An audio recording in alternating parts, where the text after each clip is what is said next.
So a couple years ago, back when I was in the throes of autism and definitely the very hardest and most difficult point in my life, I had a reoccurring nightmare. And I've always had very vivid dreams, and I know when I'm having a symbolic dream. And in this dream, I was in a dark room, always in a very dark room, and in my hand I knew that I had 3 darts. And I knew somehow that there was a dartboard in this room. And if I made a bullseye with one of my darts, that everything would be okay, that the lights would come on, I'd be able to escape, and that I would get that relief and that answer that I was looking for. And so I would always go through my darts somehow. I would throw them. I would try to be strategic about it. I would try to feel around for that dartboard, but I could never ever find it. And then after I'd exhausted the darts, I would sometimes plead for more darts or just scrounge around trying to find the darts. I would try to do different tasks to earn more darts. I would try to sell things to get more darts. But always I ended up just exhausted and crying and hopeless in my dream. And I'd wake up feeling that way after that dream.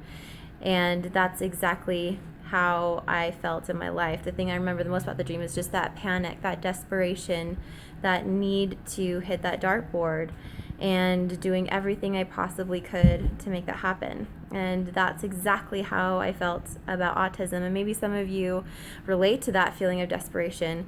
In my life, it was always, we have to try this. We have to fix our son. We have to get him better. And there's a timeline. It's got to happen now.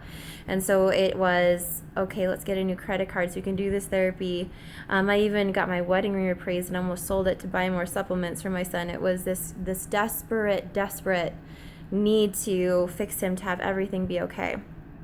And so my dream was very symbolic in that way. And it wasn't until I would say about a year ago, when I was kind of going through my transformation, where I realized if I wanted things to change, I had to change myself, where I really realized the symbolism of this dream. I was talking about it with a friend, and I just realized in the dream, wow, it would have been so much more simple if I would have just turned the light on in the room, or if I would have asked for a light, if I would have asked to be able to see, and just wondering, why did I never in that dream ask for a light? And I just started to realize that in my autism journey, that's what I needed to be doing. Instead of searching for more darts or searching for more solutions desperately, I needed to figure out how to turn on the light so that I could see the dartboard, so that I could see the way out, so I could always find another way.